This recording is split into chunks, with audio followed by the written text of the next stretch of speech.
Hello, everybody. How are you guys? Hope you guys are good. If you are new here, welcome in. Come on in.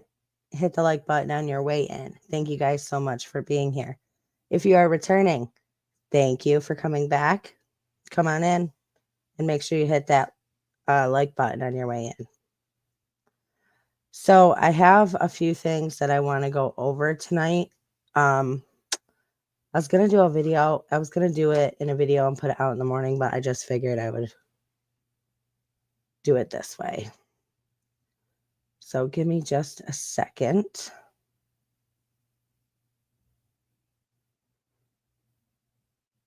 Hello, welcome in.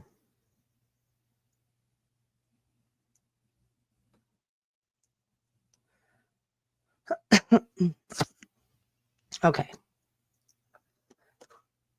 So let me just, I got almost make sure I got this pulled up here, ready to go.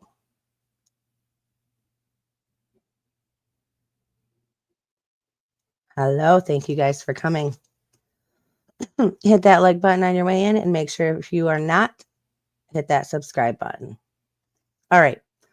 So there's a few things that I want to cover in this live tonight. I'm not going to keep you guys, I'm not going to be on too long, but I want to get through all this. So I just a couple days ago put a video out, just a short video about did they make Sebastian sleep in the garage? And the only reason that I asked that was because of something Katie had said in one of the panels that she was on, which if you have not seen that, go check that out. But I didn't realize, because like I said, I've only been covering this case for about 3 weeks. So I did not know that a neighbor had actually come forward early on and said that, reported that they made him sleep in a garage. I didn't know all that. So I was just going based off of what Katie herself had said in an interview or on a panel. So anyways, that's why that got brought up. But I want to talk a little bit about this hired PI, okay, that the Proudfoots have. And I'm going to tell you why. So a private investigator normally is paid to privately behind the scenes investigate whatever it is whatever the case may be. In this case, it would be to find Sebastian. So he's paid to do all kinds of things, anything that entails, going around talking to people, scoping things out. He's search and rescue, so he was supposed to be helping in that aspect as well. But what have we seen that has gone on in this case? Well, he himself, this hired PI, had come out on a interview and said that he was retained for $15,000 minimum and that he made about $2,200 a day. That's what he is being paid by the Proudfoots. Okay. Now, if it were me, I would want to know that I was paying someone $2,200 a day and they were out actually investigating my son's disappearance, right? Now we know he spent a lot of time online going back and forth. Every time someone would come out with something, he would come out with a rebuttal.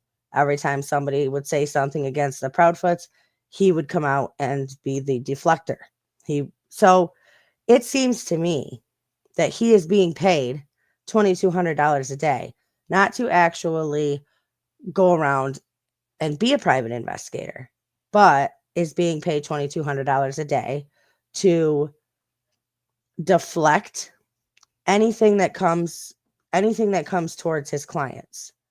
Anything that makes them look bad, paints them in a bad light, or points to them in some type of way, he is immediately out there to try to disprove that, try to debunk that, try to basically cover them. Yes. Deflection. Okay. That should be worrisome to everybody involved right off the bat, and not just the people that believe that the Proudfoots know something that they're not saying, but also the other side. Also, the people that support the Proudfoots, this should be concerning to them as well. Because clearly, money is what's running this investigation, right? As far as SF is concerned, as far as this hired PI is concerned.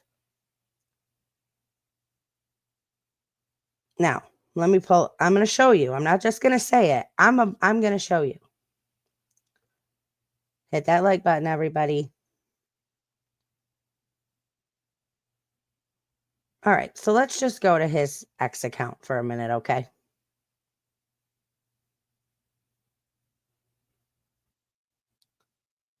All right, let's go down here.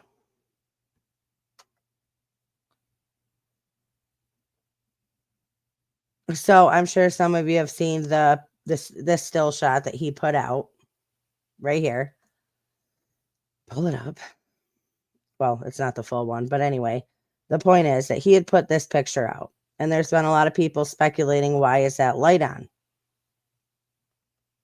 Let me get out of here. So a lot of people have said that's Katie's light. Why is her light on? Right? At 3 a.m. Okay. So he has come out and tried to say that that's not the case, right? And here's one of his supporters coming out and drawing this picture, saying, see, that's actually not the Proudfoot's home that has the light on. It's actually this neighbor's house over here. That's what this person's trying to say. Where he comes and he's like, oh yeah, so-and-so is trying to turn the porch lights on from the house across the street into the new grift and whatever, shutting that down. The problem with this picture is there's no tree here. There's clearly a tree right here, but in this picture, there is no tree. So clearly, I just want to make a point that that's incorrect. Okay, but anyway, moving on. So this picture comes out, and again, I'm not saying anything about this picture except the fact that as soon as it gets dropped, he's immediately coming out and trying to deflect, right? Trying to run interference and deflect. So here's the full picture that he puts out. I was beyond disappointed to learn that Seth, Tony, and Clutch Them Pearls were given a platform by Nancy Grace, which that's the interview that got taken down. I guess I didn't hear it, the podcast, whatever. But I just want to go to a section down here.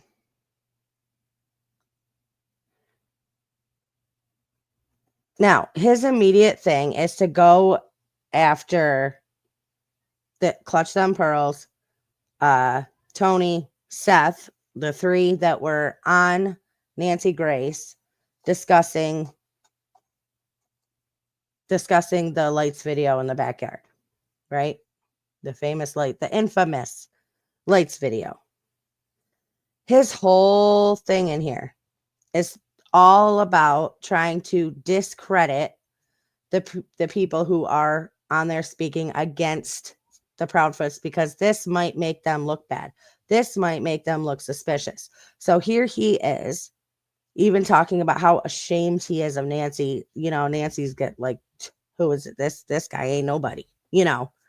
But anyway, that's his immediate response. Now, a normal private investigator, I'm sure, would spend a lot less time online attacking others because they would actually be busy, I don't know, investigating, instead of trying to discredit every single thing that gets brought out against the Proudfoots or towards the Proudfoots. Okay, now let me go down here where he says this.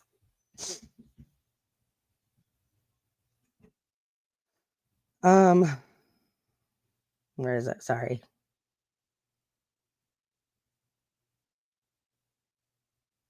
Okay. We have footage from behind the house, just as we have footage from in front of the house, along with over 100 hours of additional footage from the neighborhood. Sebastian is not being carried anywhere by anyone. There are no people lurking or moving around in the backyard or the common area. It is time, and then he attacks, goes after the father. It is time for Seth Rogers to answer on a national stage why he allows this exploitation to continue at his son's expense. What possible justification could a father have for permitting this in his son's name? Okay. How about the mom and stepdad who hired this guy to attack his father, Sebastian's father, on a national stage? How about that? But anyway, not my point. My point is this guy claims to have video footage of every angle of every space around that house, front and back, over 100 hours of additional footage. And he goes and he releases a still shot, one still shot from right here. If you have all of this footage and you know for a fact that your clients are not seen out there at any time, at any point in the night, and your job is, and you want people to stop talking about them and you want to clear their name, then why don't you release the entire night's footage? Why don't you put your money where your mouth is and put out the proof that you supposedly have that points to their innocence in all of this? Why not do that? Because if I was paying you $2,200 a day, you better, I'd be demanding that you release that you'd release the whole entire video if I was innocent. But I guess that's not really what's going on here, is it? All right, let me pop over here and see what's going on. Hello, everybody.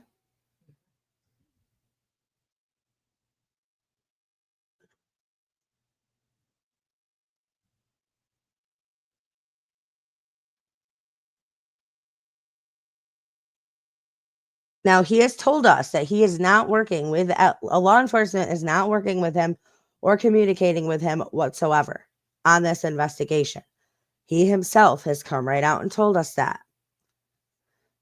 But that's all I'm saying. So now, moving on from that.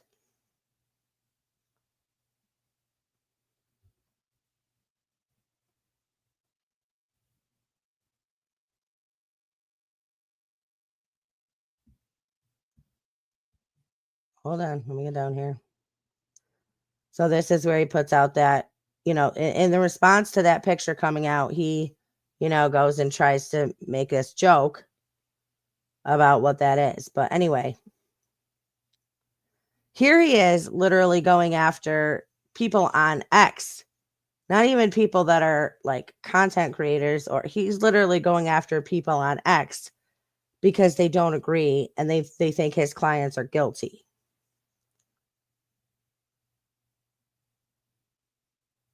And it's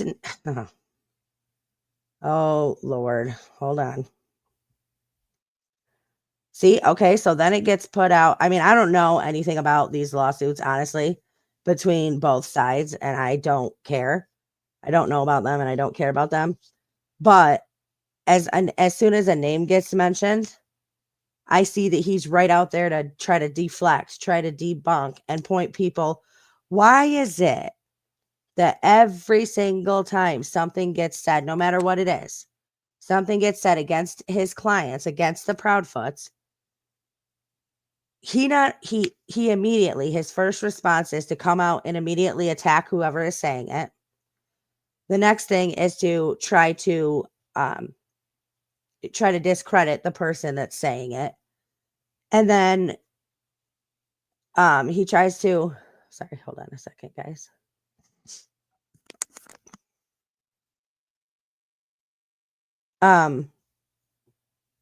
Lost my train of thought. Lost my train of thought there. Sorry. But yeah, comes out and tries to discredit them, and then immediately wants to point go, wait a minute, stop looking at the Proudfoots. Stop looking at them where Sebastian was last known to be, and start looking at the dad who was at work on camera the entire night. Start looking at him. That's what this guy's doing. And the worst part is that there's people that follow him that just suck up everything he says. Not quite sure why. I think that's like mob mentality thinking. But they don't do the they're not they're not doing all the work themselves. So they just believe what he says. Where I encourage all of you to don't believe me. Don't take my word for anything. Do the research yourself. Think for yourself. Form your own opinions. But yeah, this is why he's making the big bucks. This is why it's not because he was hired to be a private investigator to actually be out there looking and trying to find Sebastian.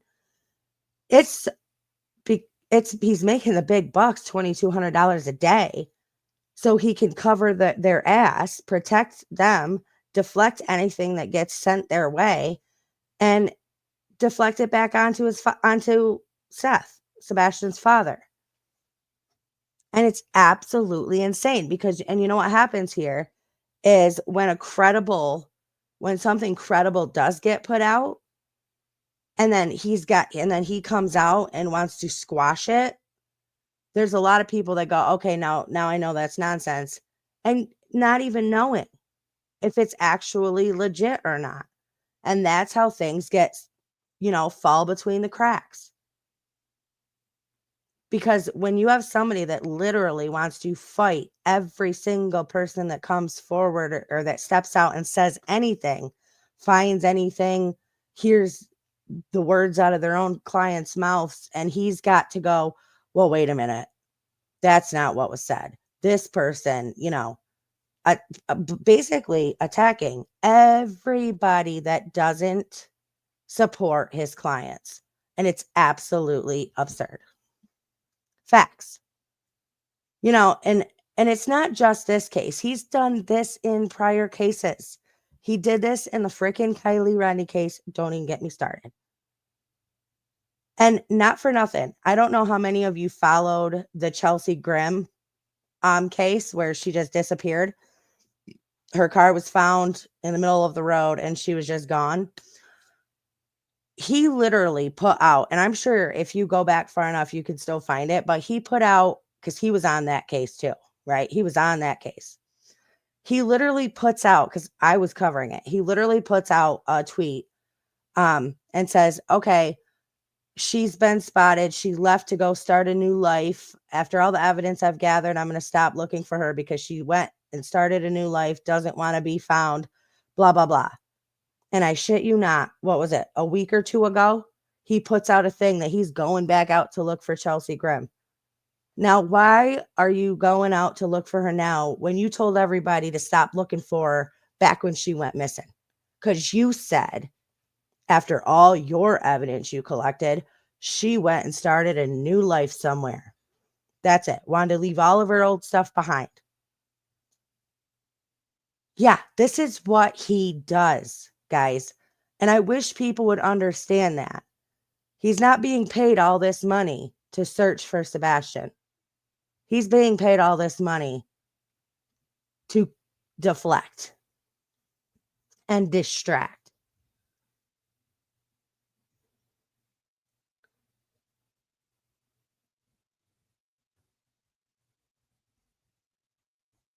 Okay, now moving on. Moving on from that. I actually reached out to Katie the other day, reached out to her through Facebook, said, you know what? I'm going to see if she'll talk to me, mother to mother, parent to parent, and she, of course, didn't answer me back at all. You know what? I'm sorry. Give me 1 second, guys. Don't go anywhere. I just got to grab something real quick.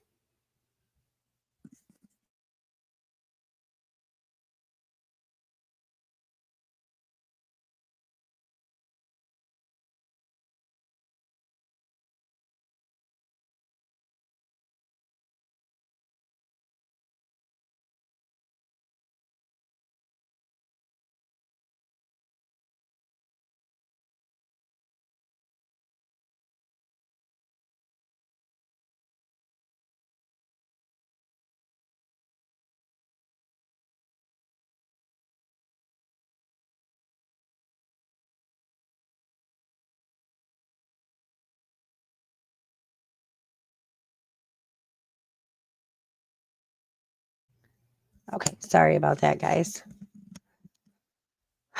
All right, now for those of you that don't know or didn't follow it, he actually covered the Kylie Rodney case before this. For those of you that don't know, he she was a 16-year-old girl.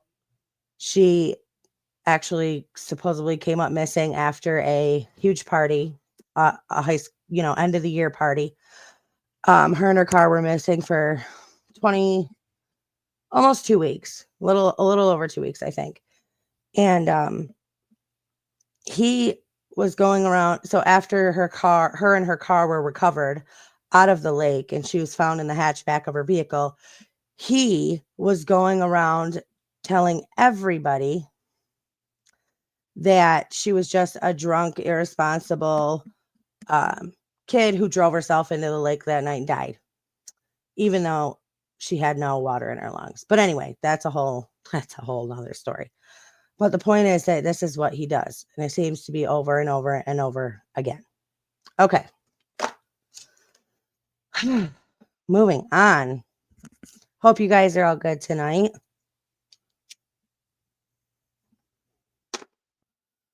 But that, I mean, you can, and it's been ever since the beginning of this case.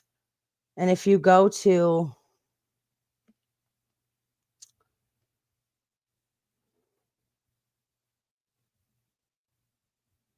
let me find it.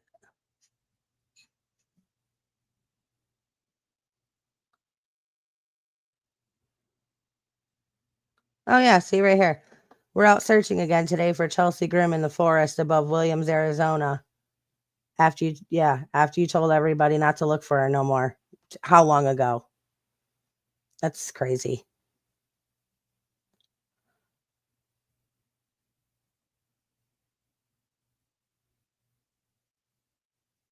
Yeah, and he's constantly attacking Sebastian's father. Sebastian's father was at work. That's verifiable, right?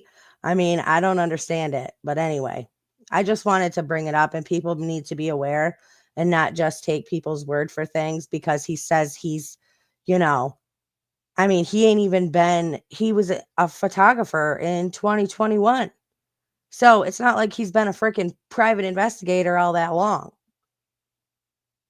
But he's worked for some big names in LA and Hollywood, Playboy, Ford, different modeling magazines. Like, I'm sure he's met a bunch of, connected people. But I believe that this is what he's actually hired to do, in my opinion, allegedly.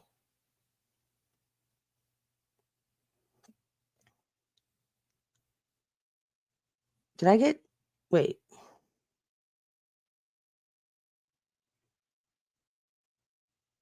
Can you guys all hear me okay?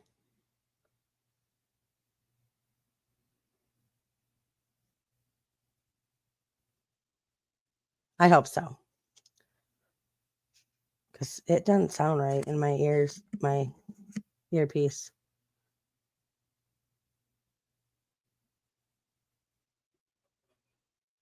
Put a 1 in the chat if you can hear me. Okay, perfect, Nicole. Thank you. All right. Now, moving on from that guy. I want to talk about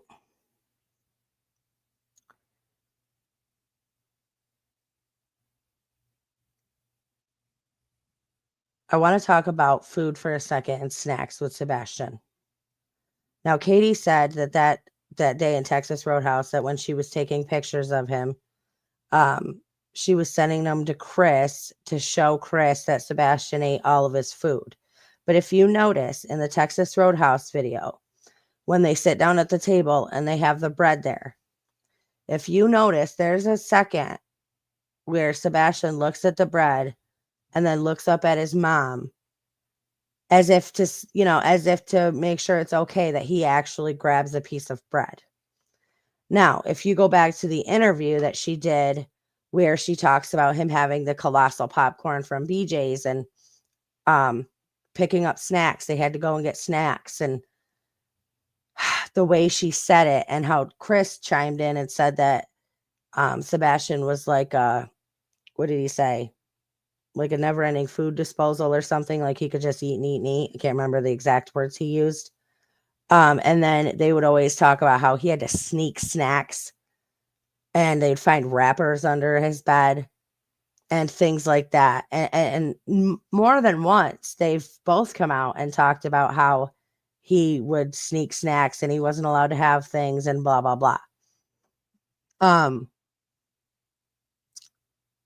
And a lot of times now, I know he is autistic, and I'm sure with that, you know, you have to have some type of possible like regulation with like sugar intake and things, because I'm sure, you know, I mean, with normal kids that are not on the spectrum, they get hyped up on sugar. So I'm sure it's, you know, that does have a play here.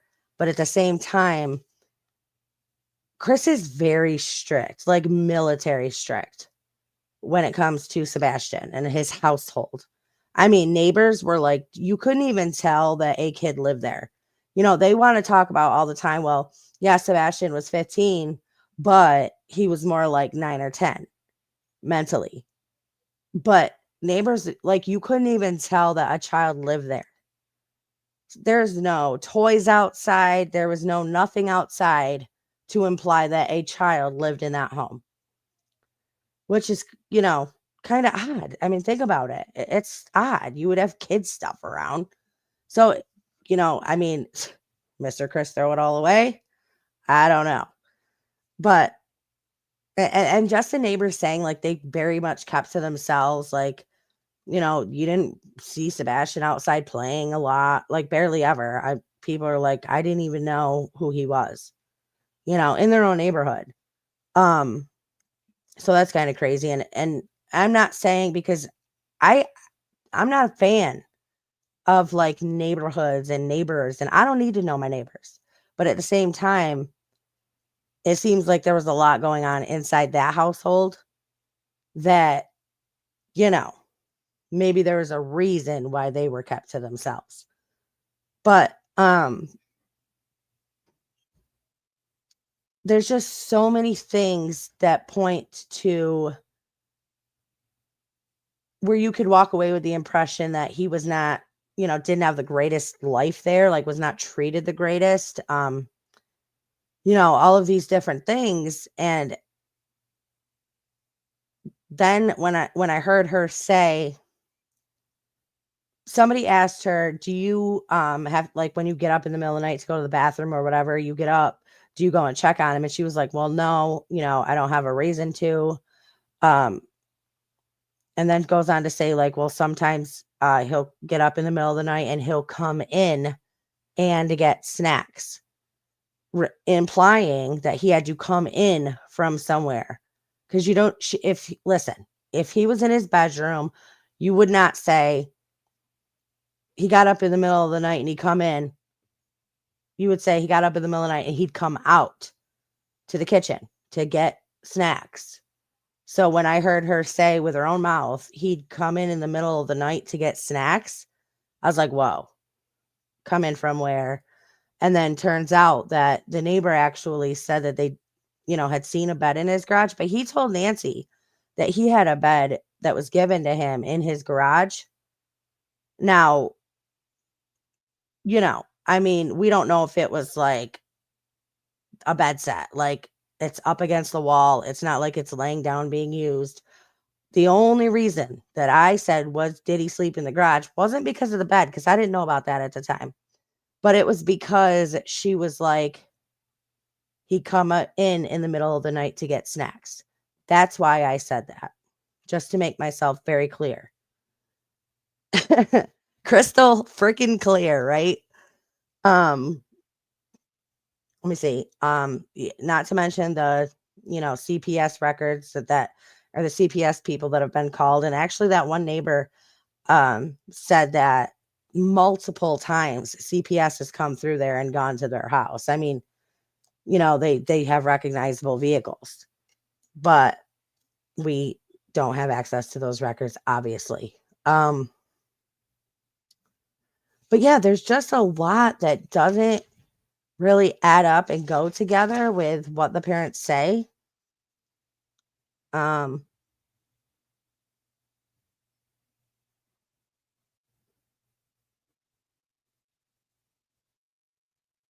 Yes. Okay. So now I want to go over this.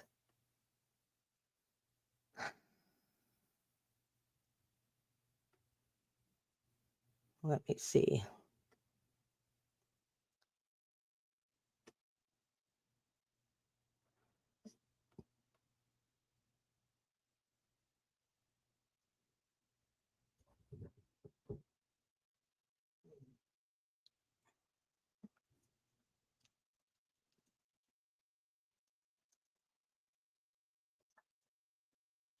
Put this in here.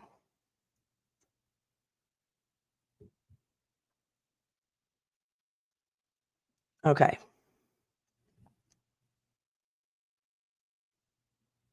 February 26, Monday morning, 6 a.m. From everything we can tell, Proudfoots. Thank you. Oh, good. Well, Thank you for being with us. I want to go straight back to when Sebastian goes missing. Miss Proudfoot, I understand that the day before, which would have been Sunday, if I've got the information correct, that you guys went out, you went to dinner, you went to somewhere, I believe you said BJ's, where he had a, quote, colossal popcorn. Then you came home that night, and around 9 p.m., you tell Sebastian to go to bed. He says, okay, he goes to his room. Is that correct? Yes, ma'am. That night, I understand from previous statements you've made that you went to bed around midnight. Is that correct? It is. And to you, Mr. Proudfoot, Chris Proudfoot, did you also go to bed at midnight or before or after? No, ma'am. We went to bed around the same time because we were on the phone together. And He was not home. please excuse any of my questions. I'm simply trying to find out more about that night. Do you two sleep in the same bedroom? He wasn't actually in the home at all that weekend. You were not home. No, okay. ma'am. So where were you, Mr. Proudfoot?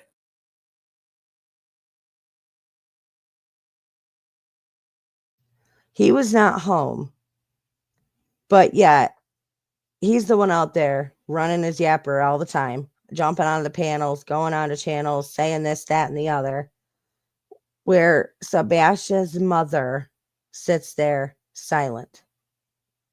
But she come out and did Nancy Grace because they were like, we got to do Nancy Grace. If we don't do Nancy Grace, I mean, what are people going to think? So that's why, let's be honest. That's why they did it. I was in Memphis, Tennessee. How far away is that? 3 hours and 37 minutes from doorstep to doorstep. And what were you doing in Memphis? Working. Doorstep to doorstep. Where do you work? I'm currently working, or was working, at the St. Jude Children's Hospital construction project. Yes, I'm very familiar with St. Jude's. You said you were working there. Are you no longer working there? Right now, that's up in the air. Well, you've been gone ever since Sebastian went missing, so I understand. When you are home, do you two sleep in the same bedroom? Yes, ma'am. Yes, ma'am. Is this a 3-bedroom home? Yes, ma'am. Okay. Where is your room as it relates to Sebastian's room? It's on the opposite end of the house. The master bedroom's on one side, and the other 2 bedrooms are on the other side of the house. Okay, so your master bedroom is on one side of the house, and Sebastian's room is on the other side of the house. Is that correct? Yes, ma'am. Yes, okay. ma'am. Now, you have a 3rd bedroom that I believe you keep for your other daughter. Is that correct? Yes, ma'am. Is that Faith? Is your other daughter named Faith? Yes, ma'am. Okay. So where is Faith's bedroom as it relates to Sebastian's bedroom? It's in the back side of the house. Sebastian's bedroom So in the it's- front side of the house. Okay. So his bedroom is away from Faith's bedroom and away from your master bedroom. Is that correct? Yes, ma'am. Is Sebastian's room on a top floor or a ground level? We have a ranch style house. It's a 1.5 story. So everything's flat, and then you have the bonus room above the garage. Okay. So his is on ground floor, right? Yes, ma'am. Yes, ma'am. Okay. That morning, was there any sign of a break-in through a window, a front door, a back door, a sliding glass door, anything at all? No, ma'am. Okay. No sign of forced entry. Was anything taken from the home at all? Not that we could find anything. We couldn't find anything missing. I want to circle back to Sebastian's shoes regarding if anything was missing. Do you have a burglar alarm? No, ma'am. Do you have a Ring doorbell cam? No, ma'am. Which is odd. Okay. Don't you think Have it's the odd two that of Chris you wouldn't have taken these a things? polygraph? I have. I have not. Would you be willing to? I've offered and volunteered on many occasions to take a polygraph, and I was told directly by law enforcement because of my whereabouts, I did not need one. Okay. No. I don't see law enforcement saying, listen, we know you were at work. You don't need to take a polygraph. If there's a missing child, I don't buy it for what I believe Chris said. No, I was at work. I don't need to take one. I don't believe Ellie told him he could not take one or not to take one. But then again, when he was on that other panel, and I saw a clip of him talking about how it's a cheat test to take a lie detector test or polygraph. And the guy who was doing it was like, hey, if you don't like the way the questions are worded or if they don't make sense, just tell me and we'll reword them for you. Give me a freaking break. Nancy's seen right through them, in my opinion. I understand. Miss Proudfoot, did you pass your polygraph? I did. Those questions out of the way. And not for nothing, even Was if Faith even in the if home? law enforcement said, listen, we don't really need you to take one, I would demand to take one. Just to make myself feel better. You know what I mean? Just to clear some things up. I'd be like, well, Mr. Crystal Clear, you don't want to take one? Home when Sebastian went missing. No. No, ma'am. Does anyone else have a key to your home beside your immediate family? No. No, ma'am.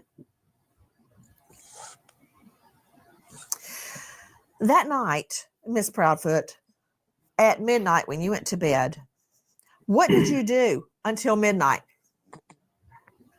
I had been reading a chapter that I needed to, and I had been talking to my husband on the phone. I was falling asleep on him, so that's when he told me it was around midnight. He told me to go ahead and put the dogs up and go to bed, and that's what I did. I got up, put the dogs where they sleep, and then I myself went to bed. Where do they sleep? They have a big pen. A pen, is it inside or outside? Inside. Inside. That reminds me of another question. Do you guys have a motion sensor light or lights on the outside of your house? Yes, we do have lights on the outside of our house. Did they activate that night? They're not motion censored. Jeez. We have lights. Were but they they're not on that motion night? censored. No, Okay. ma'am. Were they on that night? So the lights were out the whole night? Yes, ma'am. We don't typically turn the floodlights on. Were there any lights outside the house on at all? Just my little solar lights that we have in the garden. There's Yep. 2 lights on the side of the house above the garage that are on at all times. Oh, yeah, those are on. Oh, there's a light above the garage that's on at all times? There's 2. Yes, ma'am. Okay. So those lights were on? Yes, ma'am. Okay. He wasn't home. She was home. She says there was no lights on. He says, no, wait a minute. The garage lights are always on. But you weren't there. Katie was there. Katie said there were no lights on except the solar lights in the garden. Chris said, no, our garage lights are always on.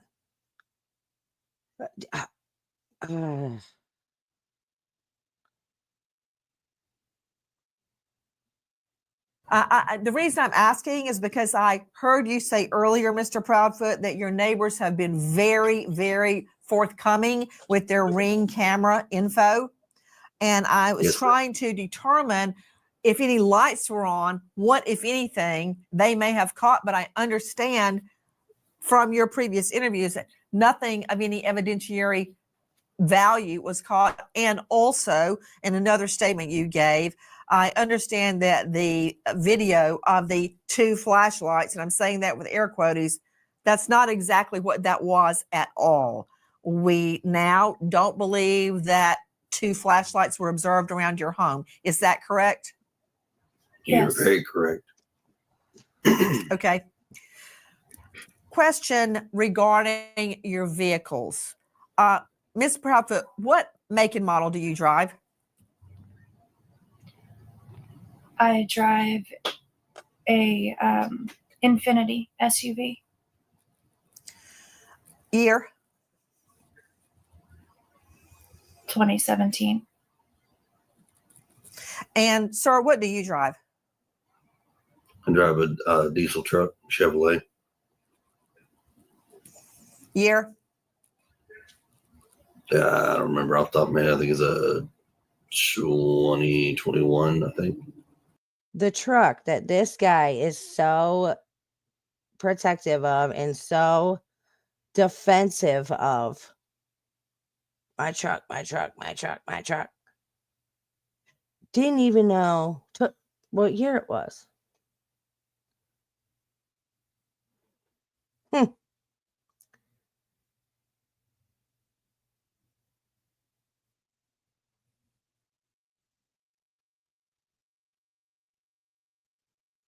I don't know. I've heard, but again, I don't know because law enforcement doesn't come out and say anything. I have heard that it came back. Oh, good Lord. I can't think of what it was, but it not pass or fail. But she said it came back passed. And Chris has been very adamant about Katie passing hers.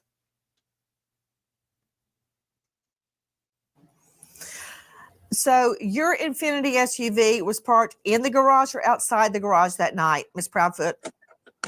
In the garage. In the garage. And Mr. Proudfoot, your vehicle was on location in Memphis. Is that correct?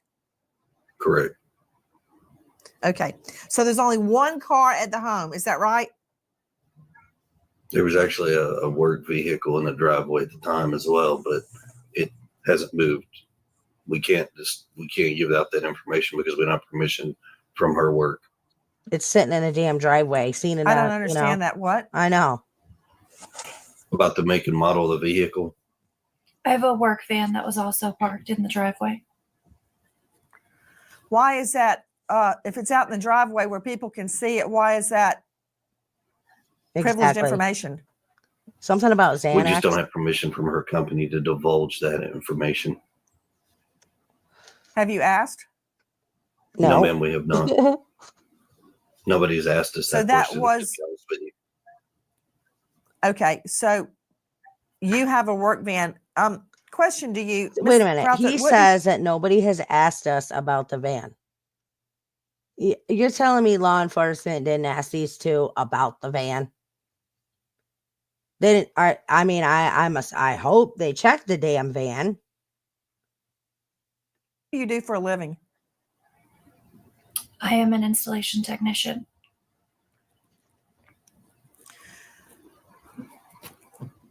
That night, was the work van blocking your driveway? Could someone go in and out of your driveway? The van is parked at the back of my driveway, so someone can pull in, yes. Got it. Do you park your Infinity SUV in the garage or outside the garage? In the garage. In the garage. Do you have an automatic garage door? With the clicker. Right. Do you leave that up or down at night? Down. Could anybody lift it up? Like, is there an on and off button outside, or do you have to know a code or have the clicker to open it? You'd have to know the code or have the clicker. Does Sebastian know the code? Not to the garage door, but to the man doors. Not to the garage door, but to the house doors? The regular door, yes. So is there a code to get in your home, or do you use a regular key? There's a code. And he knows that code. Yes, ma'am. Question. I'm just trying to figure out how he would have gotten out, or if somebody Right. came into the home. Could they have gotten through the garage door? No, unless they know the code or had the clicker, which they did not. Do you lock your doors at night? Yes, ma'am. Could he have left on his own through those doors? He could, yes, ma'am. But I heard in another interview where Mr. Proudfoot said he was not a, quote, wanderer. He didn't wander around. He had never left the home before on his own. Is that right? Correct. We haven't had issues. See, and that's another thing. They had said that Sebastian, wasn't a wanderer, didn't wander off. He's never gone outside before, and then immediately SF comes out. He's, well, not immediately, but a little while later, SF comes out and wants to say, well, Sebastian was actually hiding under a neighbor's vehicle one time, and Katie was at work and she didn't know it, and kind of freaked the neighbors out because they were like, what the, is going on? It seems very, oh my God, seems very clear to me where that guy's, what that guy's job is. Issues with him running or taking off in the past. Okay, let me ask you a couple of questions regarding the doors. Do you have any home surveillance, anything at all that would have given us an idea or a clue if the door had been opened or not, or a window? Not directly from our house. Well, then from where? That's what we were hoping, that neighborhood Ring cameras and may have picked something up. Gotcha. I want to go back to that night. You said you were up till midnight. You were reading something. What were you reading? A chapter for school. A chapter for school. Are you in school? I was, yes, ma'am. I've since dropped my classes for the time. What are you studying? Business administration. Gotcha. Where do you go to school? DeVry. So that night you go to bed at midnight after you've been talking to Mr. Proudfoot on the phone. You put the dogs away in a cage, a crate inside the home, and you go to bed. Did you check on Sebastian at that time? I did not. Why? Okay. Do you normally? Not typically. since he's gotten older, I've not been checking on him as frequently throughout the night because normally he's good to go in his room once he goes to bed. Earlier, you had stated you heard a noise in his room before you went to bed. What time was that? Around 10 o'clock. 10 p.m. What did it sound like? Just a thud. A thud. Just a thud. You stated that you said, look, I don't care what you're doing in there. Go to bed. Is that right? I was on the couch, which is near his room, and I said, Bubba, did you fall out of the bed? And he said, no, ma'am. And I said, well, whatever you're doing in there, knock it off and go to sleep. So you heard his voice at 10 p.m. Yes, ma'am. Do you have any idea what the sound actually was? I know. I do not know. If he were to go out his window, what would he step on? Mulch and bushes. Did you say mulch or mush? Mulch. Mulch. Mulch. Okay. Got it. Has he ever gone out the window before? No, ma'am. Is his room on the front of the house or the back of the house? Front. Front. Do any of your neighbors' ring cams point toward your house? Could they pick that up? They do, but it's so dark that they can only see it. After it gets so dark at night, they can only see certain things where there's light. I thought there were the two lights on the opposite side of the house. Okay. Can we talk about Sebastian's shoes? Why are you convinced Sebastian left without shoes on? Or are you? Well, the reason that came about is because all of his shoes are accounted for inside the house still. Are you positive? I'm positive. How do you know what clothes he was wearing? The clothes that we described are the ones I saw him in when he went to bed. You know what's really crazy to me is they've always said they don't know what shirt he had on. I don't know what shirt he had on. It was either Minecraft or this or that. Those are like the three things, the three different types of shirts that he has. But to me, I mean, I can tell you what my kids went to bed in because I saw my kids. It's very odd to me that she cannot remember the actual what is on his shirt. Just a black shirt with stuff on it, but I can't tell you what stuff. So wait a minute. You can't go through his clothes and figure out which shirt's missing that you see him in often. You can't remember what he was wearing when he went to bed. Like, that is so crazy to me. It makes absolutely no sense.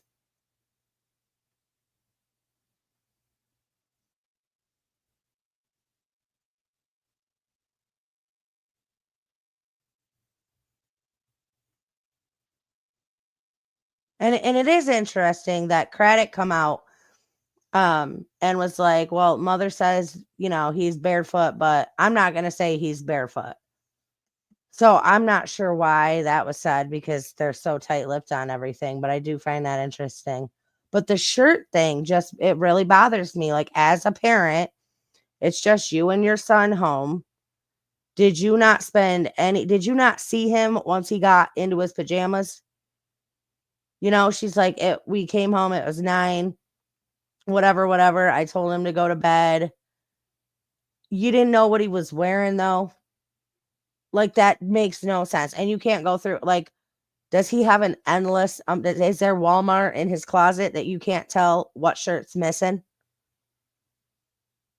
It's just, I don't get it because they've never been able to give you a straight answer on what shirt he was wearing.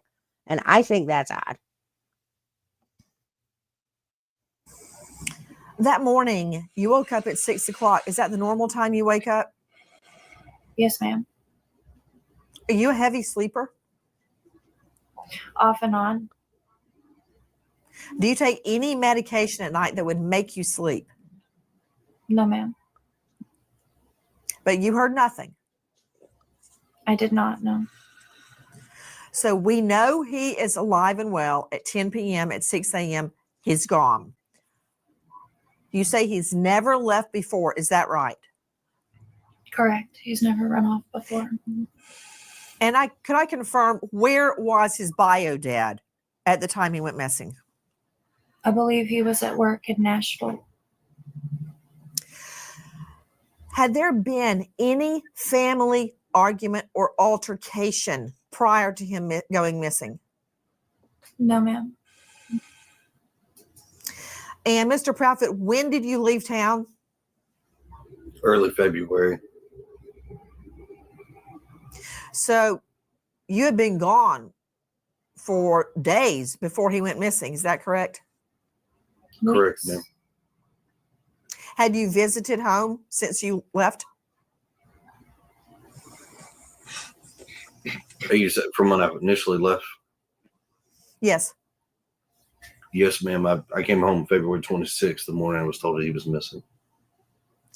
From the time that you left for the job in Memphis to February 26th, did you visit the home? Yes, ma'am. When? I was home. I can't give exact dates. Law enforcement has told me not to provide exact dates, but I had been home multiple times prior to. That is true. That is true. He said on a panel that when Chris said when he was gone, she had she didn't put the dogs in the pen. She let them sleep in the bed with her. That is a good point.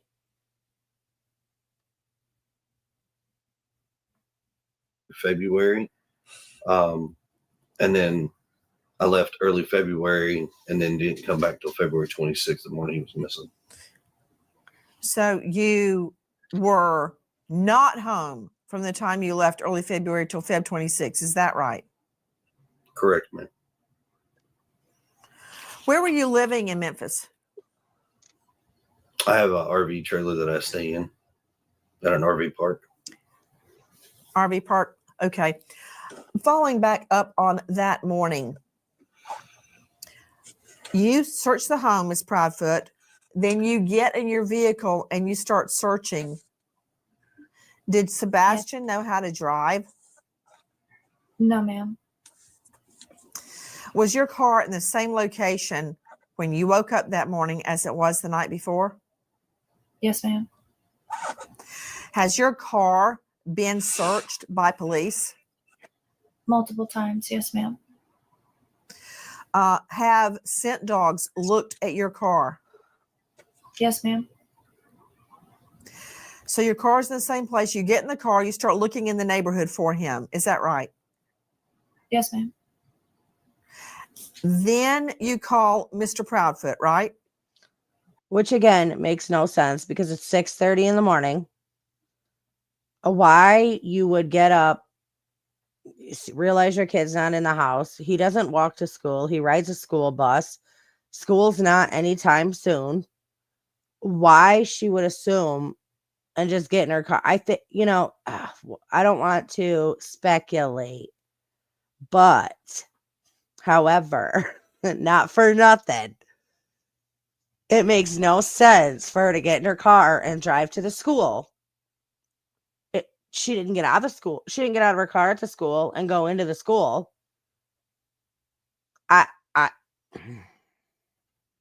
It makes no sense for her to have gone there.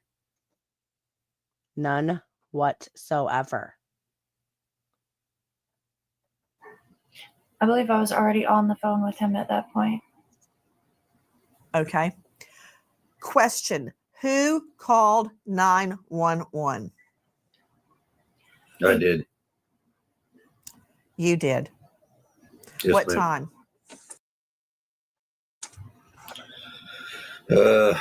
Without looking at a call log, I can't give you the exact time, but on or about. See, that's weird to me too, because I could. If my child came up missing, and I could tell you the exact minute that I called 911. and I've said this in cases before.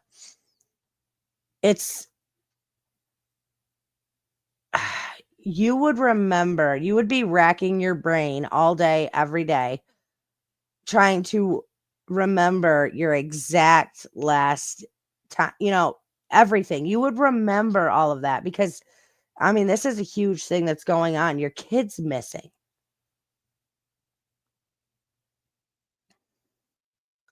But and again, she should have been the one, instead of calling her husband, she should have called freaking 911. But that would have all been recorded. Okay. And he didn't call 911. I believe, because when you call 911, they automatically get your address and where you are calling from. Not where you're calling from. Hit your location. I believe that's why he didn't call 911 and he called his buddy at the sheriff's office instead.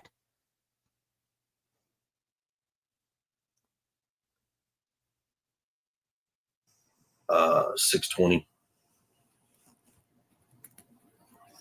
And had you guys been talking on the phone before 6 a.m. or did you initially call Mr. Proudfoot at the time you realized Sebastian was gone? I called him when I realized Sebastian was gone. Have you guys been out looking for Sebastian? Yes, ma'am. Yes, ma'am. We were given information that you guys have left the home. Is that true? Yes, ma'am.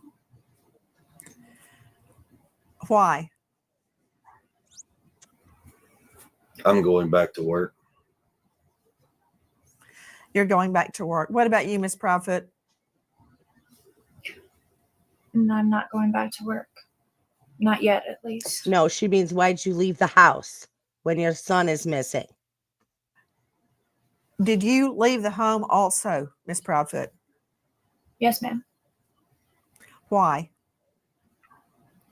To accompany my husband going back to work, and then I'm coming back. Okay. When will you be back? Do you know yet? No, not ma'am. yet. Yeah. Jeez. Are you concerned about being away while the search is ongoing? Absolutely, I am. Then why are you going? Exactly. Because my son could be anywhere, and we're looking everywhere and anywhere.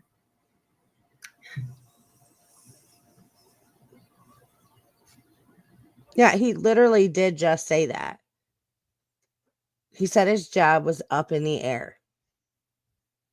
But you're going back to work. And she has to accompany you on your way back to work.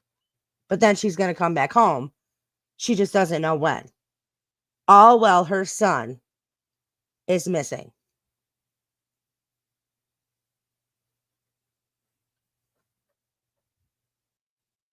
I've got a question for you. Yes, I want to find out about Mr. Proudfoot hitting Sebastian with a belt. What happened? that was actually Hey, those of you guys that are just coming in, please remember, friendly reminder to hit that like button and please subscribe to the channel if you have not already done so. several years ago, and it To was Mr. Proudfoot. To Mr. Proudfoot. She's like, I'm not talking to you.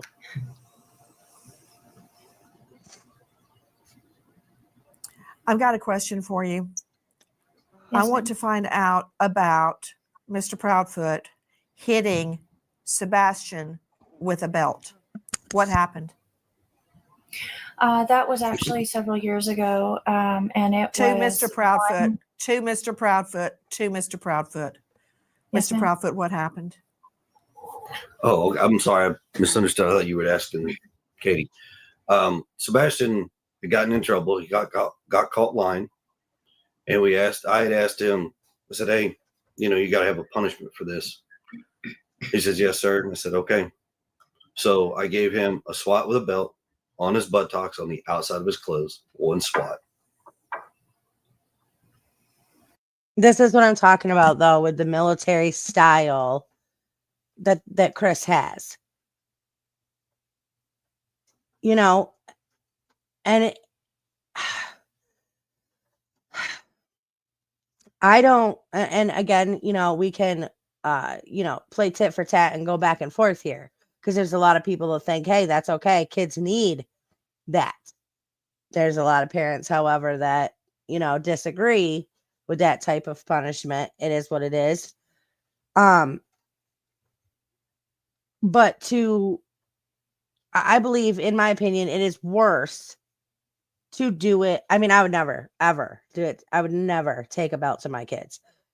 I've never had a belt taken to me. But to do it to a child that is autistic is absolutely outrageous. Absolutely. And for the mother of this child to let that happen, it is insane. It's insane. And there's no excuse, in my opinion. Tammy Wynette sang that song, but Stand By Your Man. Stop it, Katie. You're wife number 5.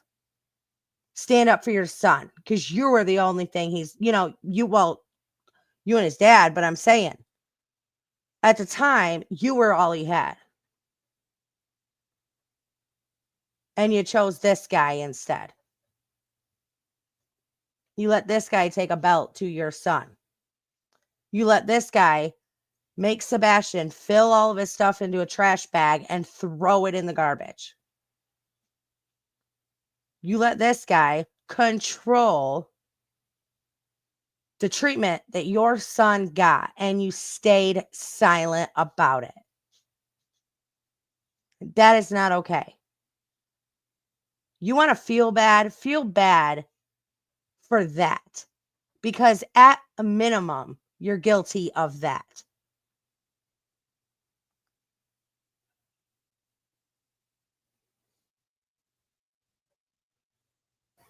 What did he lie about? Honestly, I don't remember at the time, but it was probably something dealing with school, because that's majority where his issues lie. Did he have other issues at school? Some behavioral stuff, but nothing too crazy. What kind of behavioral stuff? He has a hard time. He's awkwardly socially, like, blending in with students. So it's a little, he's trying to figure out how to do it, but respecting people's space. He gets a little too close. And then kids don't really accept that too much. So it kind of causes an issue. But he'll not stop, and he continues on.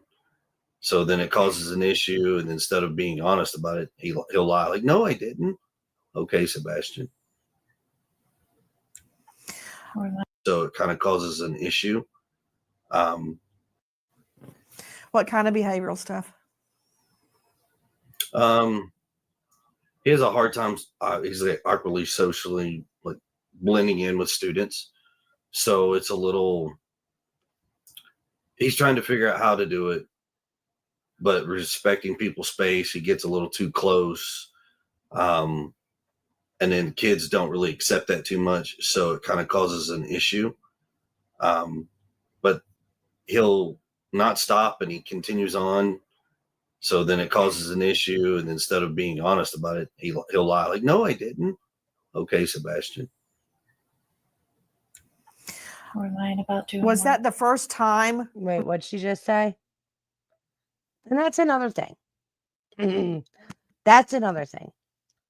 They find a way to mock him. Like, when they say something, like they're pretending to be him, like he just did, they say it in this monotone, like this mocking type of way.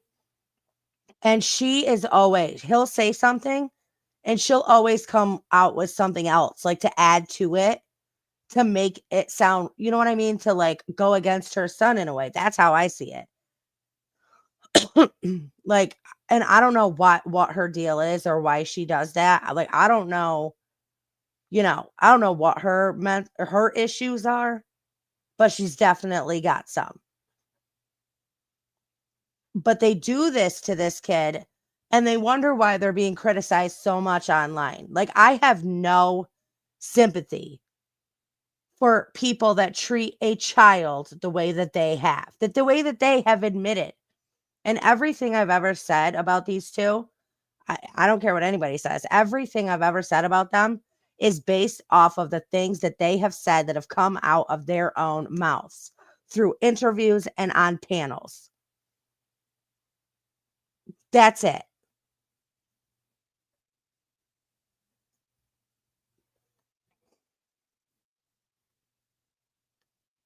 Or lying about doing Was what? that the first time? Or lying about, what did she say there? Or lying about doing Was what? that the first time? Was that the first time you had Lying ever about hit something. him with a belt? Yes, ma'am.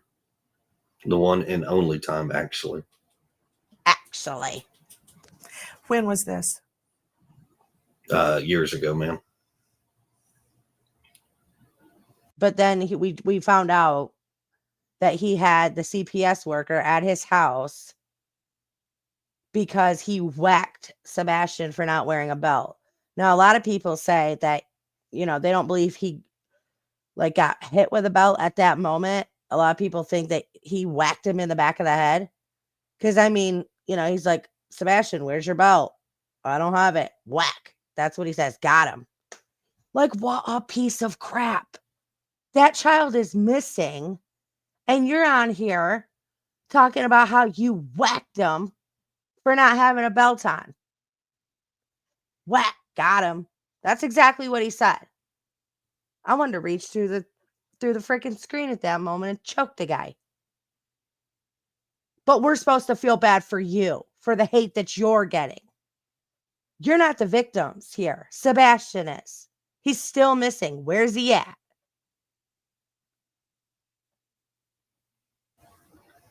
Any idea how many?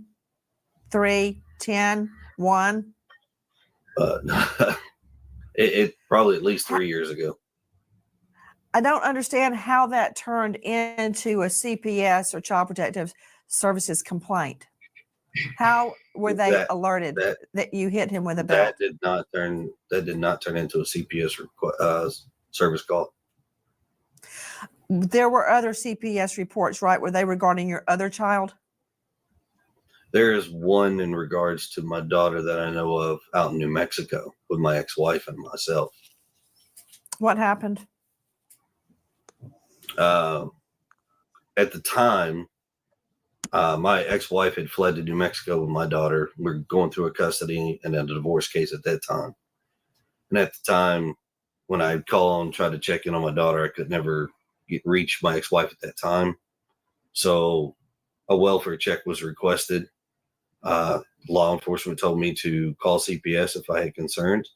So I called CPS. Law enforcement did make a welfare call, and that was it. Then how does that turn into a CPS complaint against you? I have no idea, ma'am. There's a lot of misinformation out there right now in regards to my New Mexico case. I have no idea. Actually has no relevance to the Sebastian case. Then was there even a CPS complaint against you in New Mexico? Not that I am aware of. And my attorney and myself are well educated on my case, and there's nothing that we know of. Was there a TRO taken out against you regarding Yes, ma'am. your daughter? Not a TRO, but a TPO. A temporary protective order. Why was that taken out? So in regards to that case, my ex-wife had a TPO put against her in Tennessee at the time. When we went to court, that got dissolved. I was ordered to hand my daughter back over to my ex-wife at the time. She gets in a truck. She fleds to New Mexico. 2 days later, she files one in retaliation.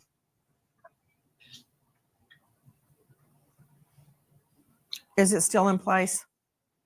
No, ma'am. That was dropped within, I think, 2 weeks of it Katie being is put in place. Katie is his fifth wife. I've got a question about the belt incident. You're telling me that was the only time that you ever hit Sebastian with a belt. Yes, ma'am. And you're also telling me that did not make it to CPS? No, ma'am. That did not.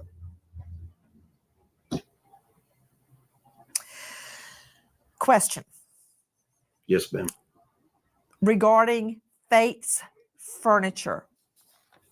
Yes, A few ma'am. days after Sebastian goes missing, did you replace furniture in Faith's room?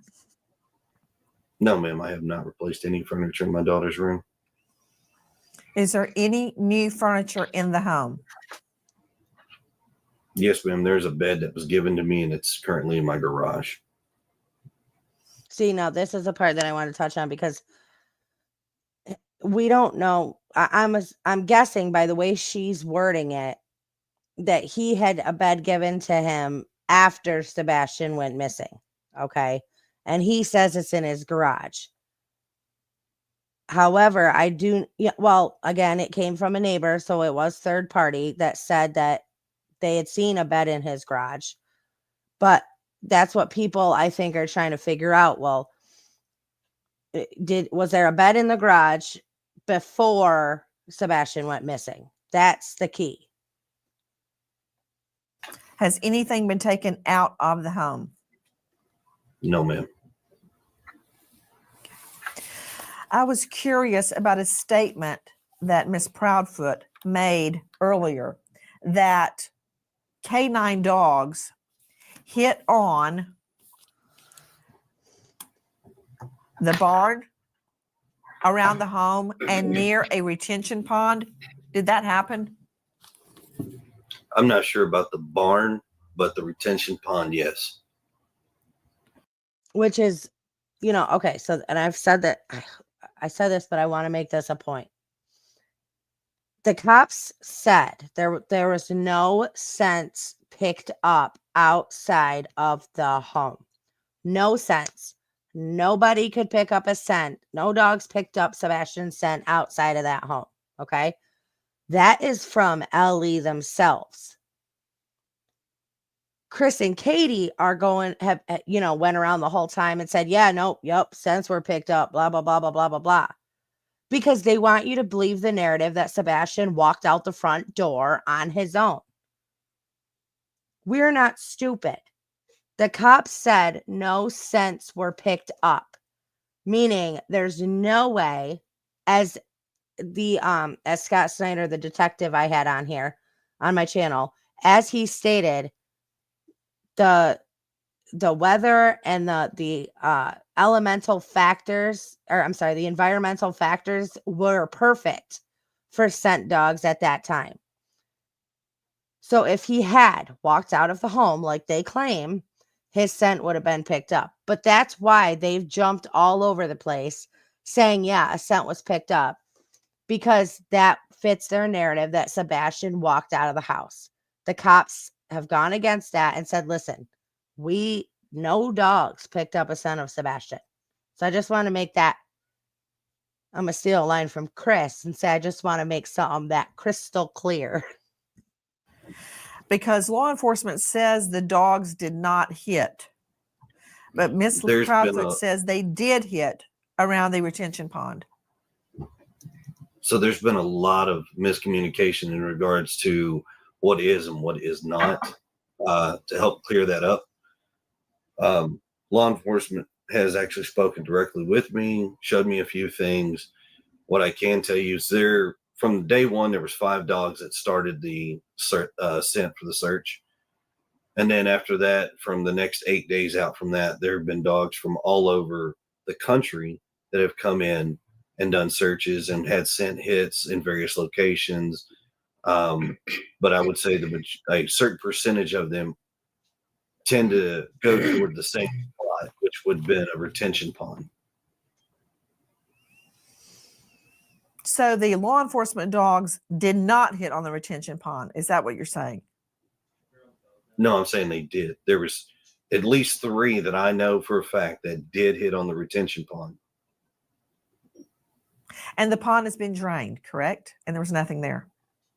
Yes, ma'am. They have walked it, drained it, and there's nothing. The retention pond was only knee deep anyways. On one occasion, Mr. Proudfoot, you stated that you and Mrs. Proudfoot have been, quote, vetted and cleared of foul play. That was stated on Chronicles of Olivia. Is that true? What do you mean by that? Yes. So after working with law enforcement of all agencies, they have actually told us Yes. that there is no They foul both play, do that. no Clear their throat. nefarious issues. We've been cleared of all wrongdoing. We are working extremely cooperative with all law enforcement agencies at any point in time that they've called, come to the house, anything. Was Sebastian angry or upset before he disappeared? No, ma'am. Not to my knowledge. Well, you weren't there. What is your theory about where is Sebastian? I wish I knew where he was, to be honest. Your theory. Nancy. I think it's possible that someone has my son. Yes. Who did you hand him off to? That's what I'm saying. Who has your son? Where is he? Who did you give your child to?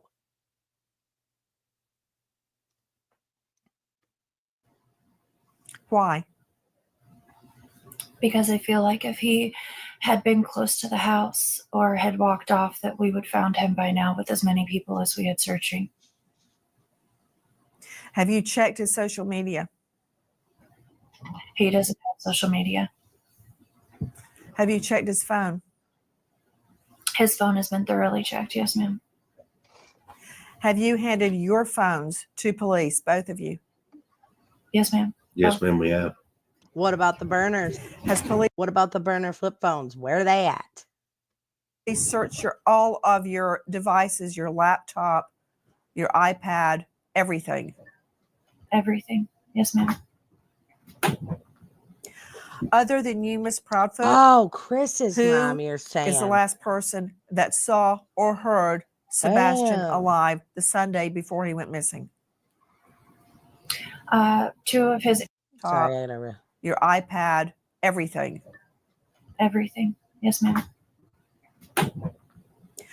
Other than you, Miss Proudfoot, who is the last person that saw or heard Sebastian alive the Sunday before he went missing? 2 of his aunts, a cousin, and the staff where we had dinner. And that was at BJ's the night before or the bowling alley? So BJ's, and then we went to the bowling alley, and then after the bowling alley, we went to dinner before coming home. I want to follow up again on the dogs hitting. Earlier, Ms. Proudfoot had stated the dogs hit around the house, the barn, and at the retention pond. Is that correct? I don't know about the barn, Oh, yep, I the hear. barn, but I do know that they did track to the pond. Yes, You're right. Dogs hit around the house, the barn, and at the retention pond. Is that correct? I don't know about the barn, but I do know that they did track to the pond. Yes. What do you believe Sebastian was wearing when he disappeared? And would that have been what he slept in? Yes. So the clothes, the black sweatpants with the white stripes and the long sleeve black shirt, that is what he went to bed in. Yeah, I and heard her. The reason that I believe he was still wearing those clothes is because when we searched, I did not find those clothes in the house. So I have to assume that that's what he was still wearing. I'm sorry, I couldn't hear you. Did you say that's what he wore when he went to bed? Yes, ma'am. Joining us right now, in addition to Katie Proudfoot and Chris Proudfoot, the bio mom and stepdad of Sebastian, an all-star panel. First to Brian Trasher joining us, Vice President of the Cajun Navy, who has joined the search. Brian, thank you for being with us. Who asked you to join the search? Well, we had deployed a team up to Nashville, Tennessee last week in response to the missing college student, Riley Strain. And we stayed up there until he was found. While we were in the area, we had a lot of people reaching out to us on social media saying that there was a young boy who had been missing for several weeks that was only about 20 miles away from where we were. So we talked to a few people, got some information, and decided to deploy part of our team that was already up there to Sumter County to investigate and see what we could do to help out. You went on your own. Were you asked to join? We were asked to join. I'm not sure specifically who some of our people talk to, but we get requests all the time, and we'll reach out. We'll try to get either a family member or a close friend of the family, just so we know we're talking to people connected to the family. And somebody had reached out and asked us to join since we already had assets so close to Sumter County. Girl, I've been so lost, it's like I've been mapless. Tell me what you have been doing, Brian Trasher. Everyone with me, the VP of the Cajun Navy, who has joined in the search. You can find them at CajunNavyRelief.com. Brian, tell me what you guys have been doing. Just we're the United Cajun Navy. We're the original group that everybody hears about. There's other groups that use the Cajun Navy name to try to fundraise off of our efforts.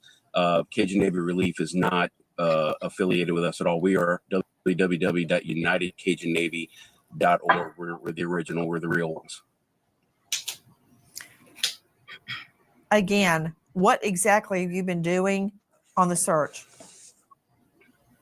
So we've had a canine, our own canine team who is already participating in the search for Riley Strain up there searching around. We've talked with the lead investigator with Tennessee Bureau of Investigation, Agent Simmons.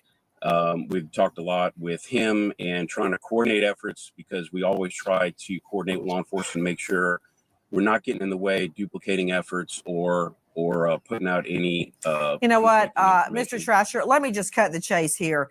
Isn't it true that this weekend, pursuant to your search, that cadaver dogs hit in an area that had been closed off because of a prior hurricane, and it is on federal property? Bones and other items were found at that time. I found that very odd, as it would relate to Sebastian. Even if it was Sebastian, his body would not have been skeletonized at this time. Can you tell me now that what was found over the weekend is not connected to Sebastian? Yes, no? No. Not connected to Sebastian. That's correct. That hit was not connected to Sebastian. Okay. Joining me also, in addition to Brian Trasher, who has been leading the Cajun Navy in its search for Sebastian. Hold on, Brian. Other than those hits, have there been any other dog hits in and around the home or elsewhere? Not from our canine team.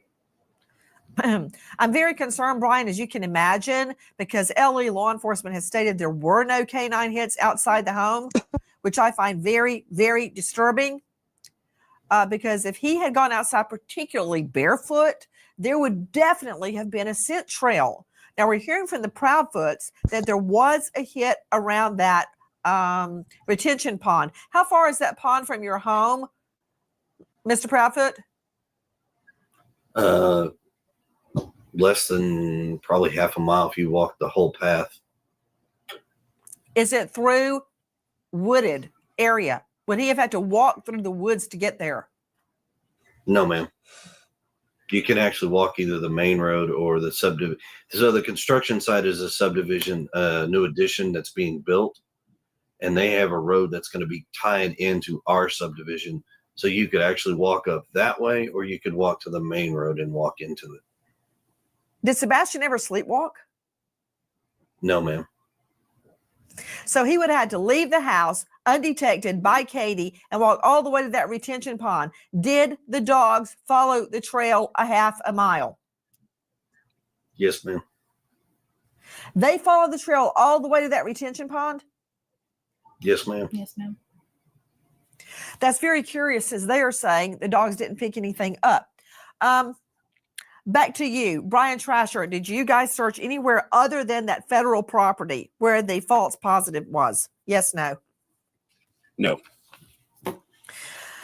Joining me is Courtney Lasky, high-profile behavior analyst, autism expert, chief clinical officer with Little Starts Therapy.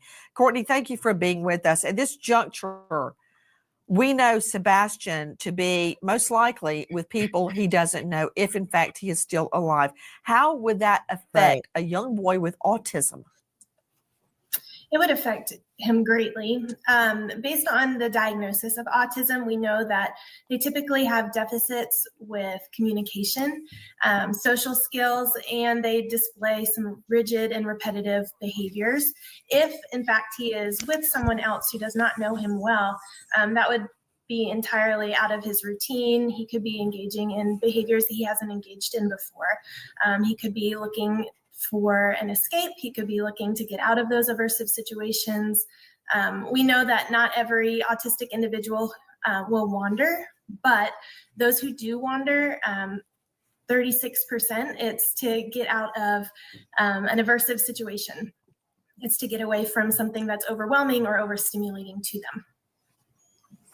Ms. Proudfoot, does he know your phone number? Can he call you if he could get access to a phone?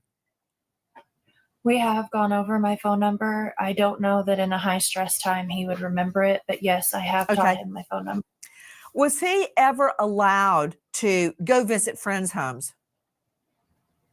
He didn't get invited, but had he been, yes, we have had play dates in the past.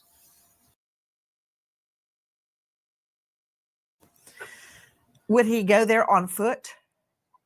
No, ma'am. Joining me now is Lauren Conlon, investigative journalist, host of the Outlier podcast.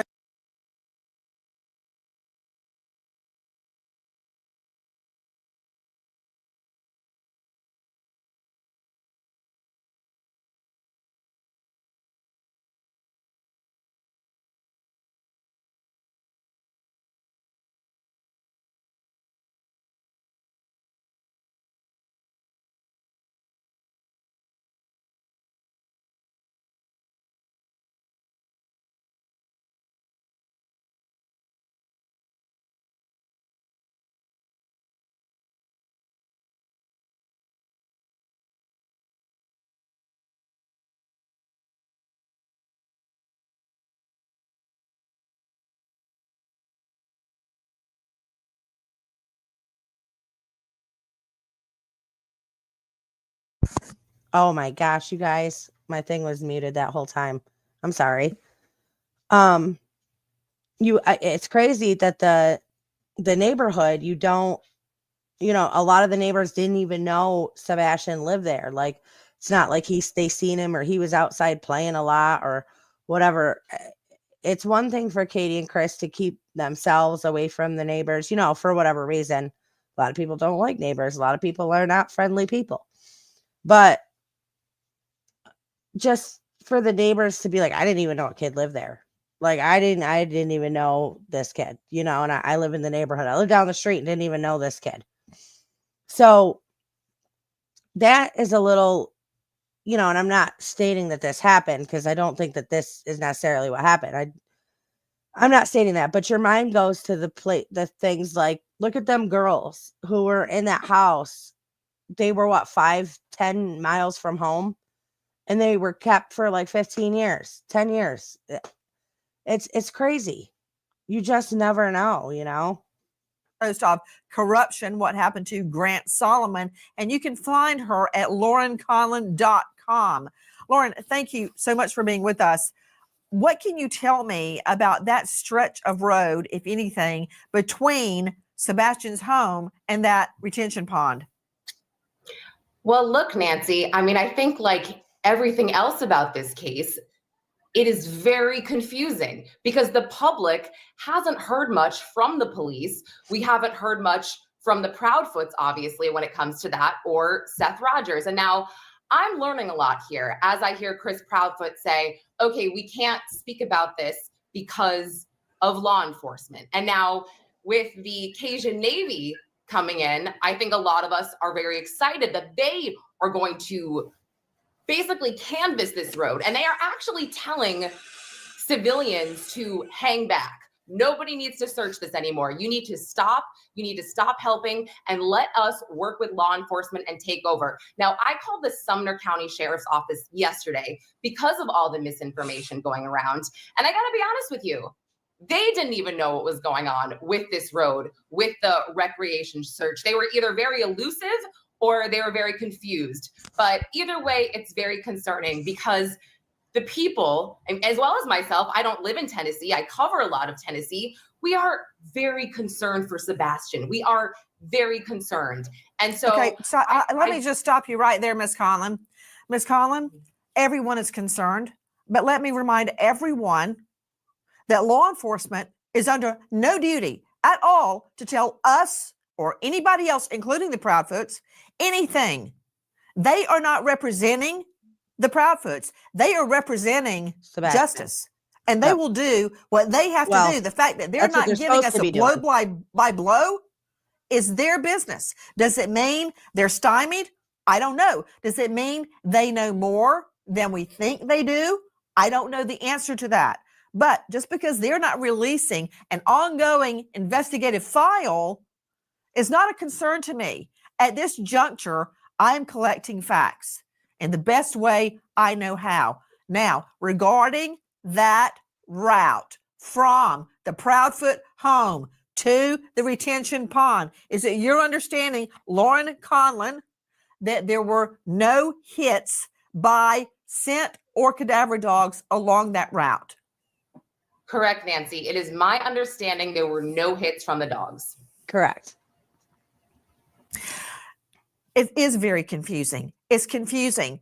You know, sometimes, Lauren, when we try to put together a puzzle, but we're missing a few pieces and we don't know what piece we're missing, you can't put the puzzle together. We're missing things from this puzzle and finding mission. I am pointing the finger at no one because I want to find Sebastian. I want to go to Dr. Jory Absolutely. Clausen joining me. And guys, again, please, Proudfoots, Trasher, Lasky, Conlon, jump in if you have a thought or you want to contradict, because a lot of this is interviews are happening. I'm very different. When I talk about my fiance's murder or I talk about my dad's death, I still cry, even when I swear I'm not going to. But everyone reacts differently. I'm going to throw this directly to Mr. and Mrs. Proudfoot. Much has been made. I'll ask you. You very often look away, don't look at who's asking you questions, show no emotion. Much has been made of that. And I'd like to hear your response. I'm not judging one way or the other. I'd like to hear your response. To the fact of not looking at the camera all the time is because a picture of my son is sitting beside me, and I'm looking at him. I would have been like, oh, can I see? Just because in all the interviews that she has done on camera, she's staring at the ground most of the time. It is very rare that she looks you right in the eye, like looks right in the camera and is talking to you. She's usually looking at the ground, looking over there. That's what's going on here. As far as the crying thing, I have been crying off and on nonstop for a month. Tear ducts all dried up. Many people have asked me, why did Miss Proudfoot not call 911 immediately? And here's your chance to answer that. Because by the time I realized my son was missing and I called my husband, at that point I was hysterical. I was at the point where I couldn't even form words anymore. And my husband is the one who remained calm enough to call them. Hey, to be honest with you, Miss, Wait a minute. So she gets up. Okay, guys, let's think about this. She gets up in the morning. She goes to wake her son up. She's got to walk out of her bedroom past the kitchen to go into her son's room to wake him up. He's not there. She looks around the house real quick, calls her husband, says, I can't find him. He's not in the house. She goes around and looks outside, gets in her car, drives to the school for whatever reason, comes back. He's three-waying. So she's not hysterical this whole time. He's three-waying the sheriff's office because she's in no state to even talk. Okay.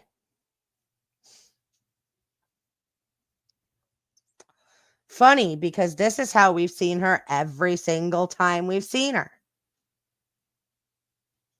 Grace, the way we live outside of city limits, so you don't call 911 because you get routed to a dispatching hub who asks what's your location, and then they route you to another dispatcher to talk to give this story.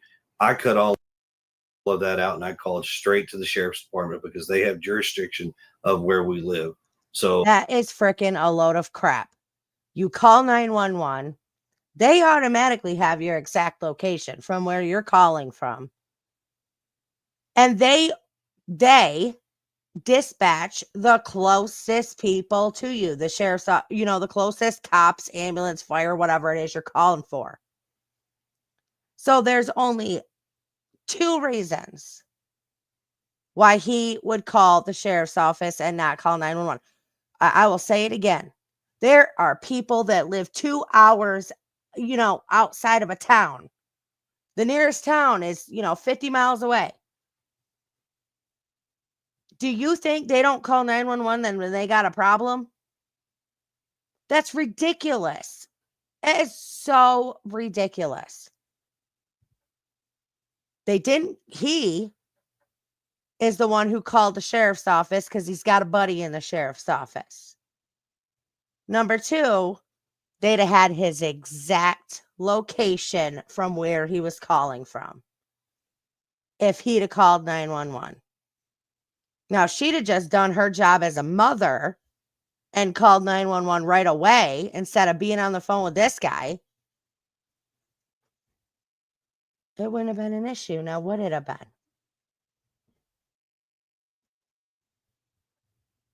It's ridiculous. People defending this is ridiculous. Oh, sorry that I decided to bypass a few steps and go straight to the source where they responded within 10 minutes of the phone call being made. Oh, jeez.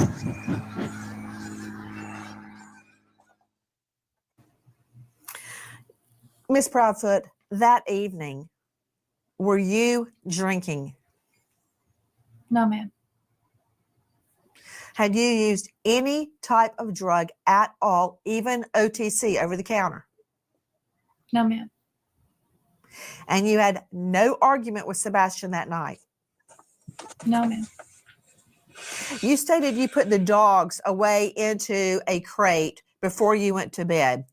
Is the crate located near the exit, near a door? No, ma'am. Would the dogs have barked if there had been an intruder or if Sebastian had left? The dogs don't typically bark at me and Sebastian because they're used to us. Even if we get up, we come around, they don't typically bark. Strangers, they do tend to bark, at least for a minute or two to get attention. But no, ma'am, they don't typically bark at Sebastian and myself or Christopher. What kind of dogs are they? Morkies. Question, where is their crate located? In the area near my sunroom. Over by In the kitchen. your son's, okay, hold on. Is it outside your son's room? No, ma'am, not Sunroom. Sebastian's room. Son, yeah, yes, ma'am. The sunroom. And that's not near the door? No, ma'am. Not near the front door. It's near my back door, but not any of the other doors. Yes, from what I've seen, the layout of the home, it is near the back door, and they would have heard someone coming in and out that back door, correct? Yes, ma'am. Yes, ma'am. No barking. Do you have a chime or anything on your doors that would alert you to the door opening? No, ma'am. Miss Grace, could I jump Question. in for something? Yes, please. And I want to follow up with a question Yes. regarding Miss Proudfoot's polygraph. But please, Lauren, jump in. Everybody on Thank the you. panel now. Oh, Lady Roses, welcome to the family. Thank you.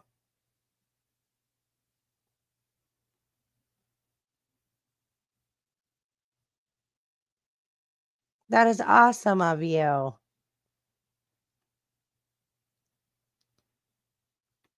Now is the time to ask the Proudfoots any question that may shed light on what has happened to Sebastian.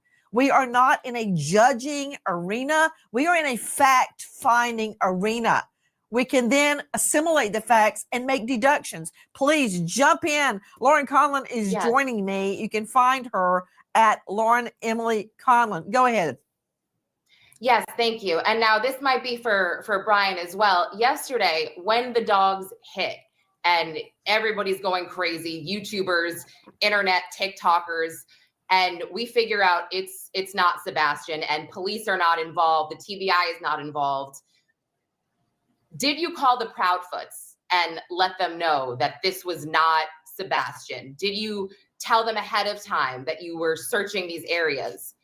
Did they know what you were doing, or was this specifically just through Seth Rogers? Yeah, so Seth Rogers is Sebastian's biological father, correct? Yes. Yeah, so Yes. he was there, and as Ms. Grace alluded to earlier, it would not have been typical or possibly even probable that he could have skeletonized after only a few weeks. So I'm not sure about the Proudfoots, but his father definitely did know. I also wanted to echo what Miss Nancy said earlier about the police. One of the reasons we got called in, there was a lot of social media personalities reaching out to us, kind of complaining that they didn't feel like the police were doing enough. But really, it's just what Miss Nancy said. It's that they're not under obligation to give daily or every other day updates. They are doing an investigation. We have been in very close contact with TBI, and I can tell everybody with 100% certainty, they are on top of it. They are not letting their foot off the gas at all on the search for Sebastian or trying to find out what happened to him. The YouTubers and TikTokers that do live stream probably do the most harm. We appreciate the attention that they bring to things, but when you do a live stream, you don't have any control over what gets seen by potentially the entire world. So we can't tell people what not to do. They have free speech. It's their own accounts they're using. Not helpful to do live streams during searches like that. If you want to do it, do a video that you could potentially edit later, so that we cut down on the amount of misinformation. That's why social media is not necessarily your house. We go in and do search and rescue. You have to trust the process, like we do. We trust law enforcement is going to have this wrapped up probably very soon. Brian, Yeah, however, I want to make sure that you are not encouraging citizen sleuths to stop looking, because I've had many cases where we put out the warning and they actually spot a missing person. I mean, I only have to point to Gabby Petito, whose remains were found in dispersed camping way out west by a citizen who had heard about the case. So, sometimes their information is wrong, but there is no way in HELL that I would ask them to stop. And I know that's not where you're headed. Yeah. No, we don't want them to stop. Matter of fact, it was two citizen sleuths that found Riley Strain's bank card out by the bank of the Cumberland River in Nashville. So, like I said, they do provide a service. My only suggestion was maybe not doing live stream, maybe just video, and then you can edit and post later. Just a suggestion. Okay.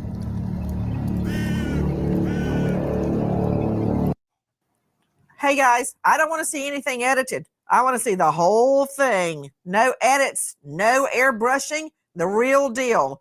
Name the place and time, ma'am. I'll be there. Asked if I hurt him. Back to Katie Proudfoot. This is Sebastian's biological mother, Miss Proudfoot.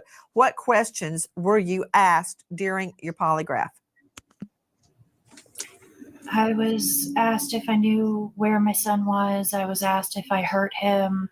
I was asked if I had hurt someone, among a few other questions.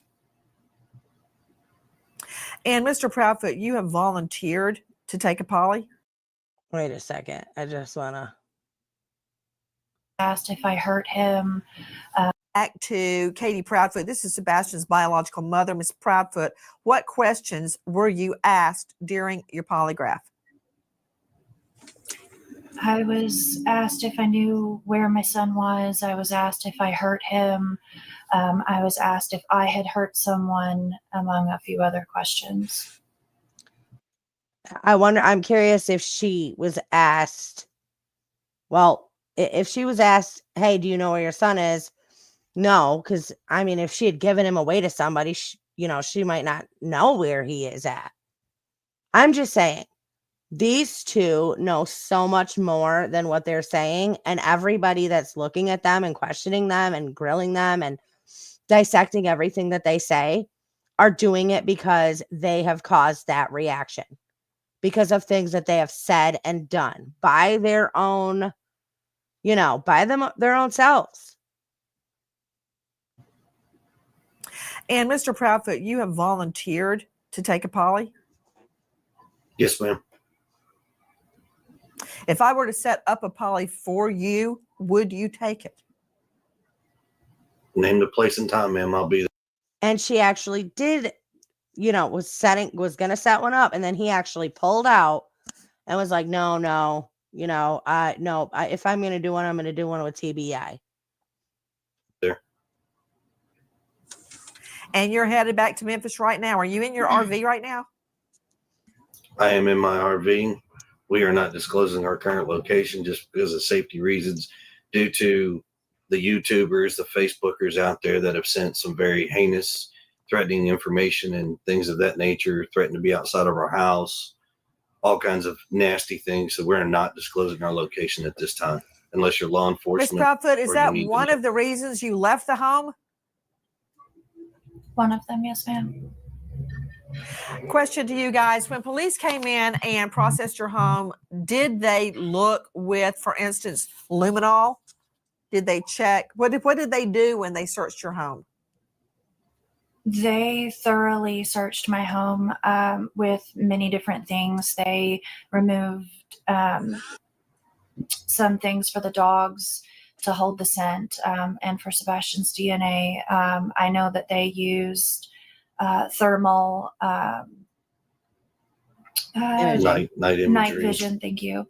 And I don't know exactly all of the tools that they use, but I do know that multiple different searches were done on my home by many different people, detectives, sheriffs, and a few others. Yeah, Even the dogs. I wouldn't swear that the forensics folks showed up or not, because there were so many folks in and out of the house that it was just, hi, I'm so-and-so with law enforcement. I'm so-and-so with law enforcement.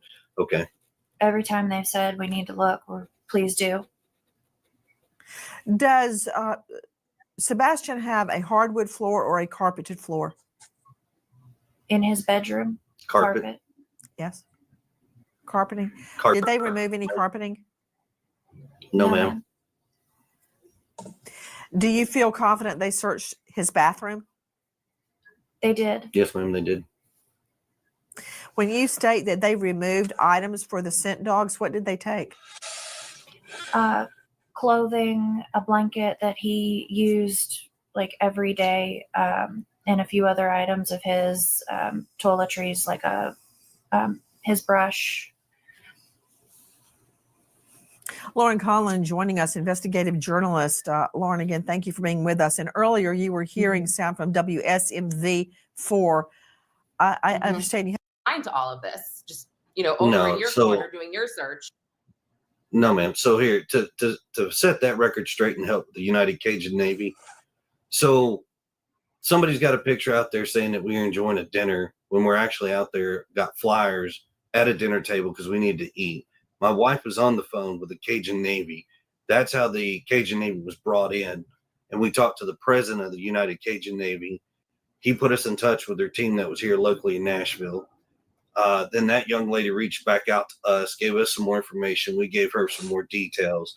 Then they said they would start a search, but we also had them get in direct contact with the TBI agent as well as Sumter County's Sheriff's Department. We provided all that information. They reached out to them, got some information. They pushed outside of the areas that had been searched already, conducted a search. Somehow or another, they linked up with the bio father, who supposedly got a tip from somewhere. Whether or not it was credible or not, we don't know.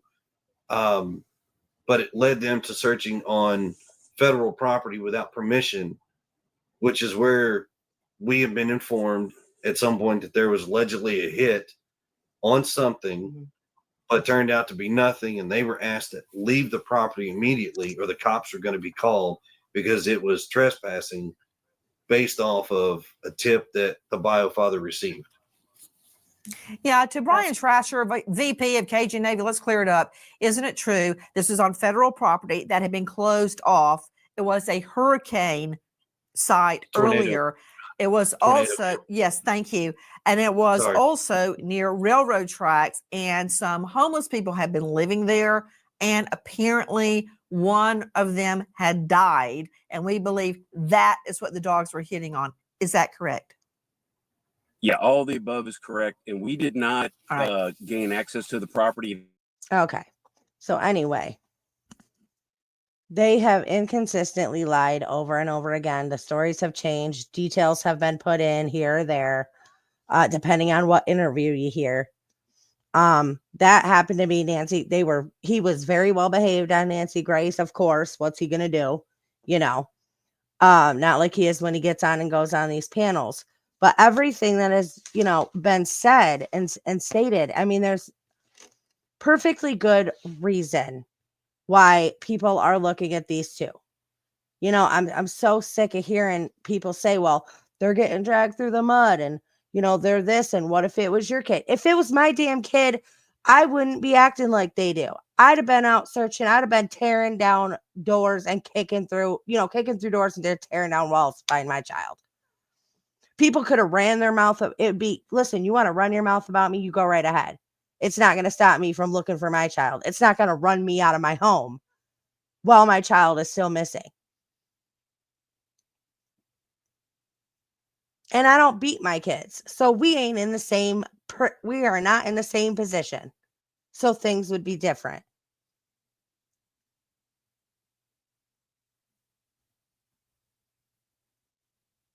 So, I mean, it's absolutely insane. I've got a lot more that I want to get into. I'm obviously not going to get into it right now. It's 12:30.